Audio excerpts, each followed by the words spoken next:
High, আমি মৌ। আমার নতুন একটা মিনি ব্লগে তোমাদের স্বাগত। আজকে আমাদের গন্তব্যস্থান গোবরডাঙ্গায়। আর আজকে আমাদের দুজন সঙ্গী উজ্জ্বলদা আর অনু, ওদের সাথে আমরা বেরিয়ে পড়েছিলাম। আর গোবরডাঙ্গায় যাবো ওই কাকুর হাতে ঘুগনি খাবো না সেটা কখনোই হতে পারে না। আমার এখনও মনে আছে যে বিয়ের আগে যখন একটু টাইম পেতাম আমি আর আমার হাজব্যান্ড মিলে সেই হাবড়া থেকে গোবরডাঙ্গায় চলে যেতাম ঘুগনি খেতে। তাহলে বুঝতে পারছো কতটা ভালো লাগে ওই কাকুর হাতের ঘুগনি। আর তার সাথে তো বাউর আছেই, তো কাকুর হাতের ঘুগনি খেয়ে চলে গেছিলাম বাউরে। বাউরের পরিবেশটা আগের মতনই শান্ত আছে, মনোরম আছে, বেশ ভালোই লাগছে পরিবেশটা। আর এই সুন্দর মনোরম পরিবেশে আইসক্রিম খাবো না সেটা কি কখনো হতে পারে?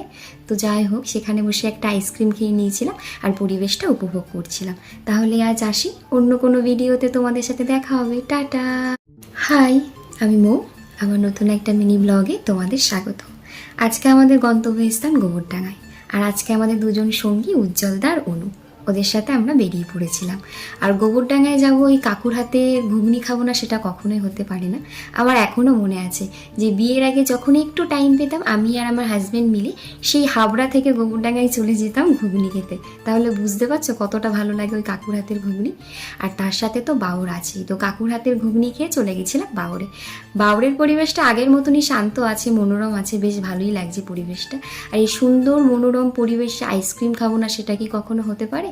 তো যাই হোক, সেখানে বসে একটা আইসক্রিম খেয়ে নিয়েছিলাম আর পরিবেশটা উপভোগ করছিলাম। তাহলে আজ আসি, অন্য কোনো ভিডিওতে তোমাদের সাথে দেখা হবে। টাটা।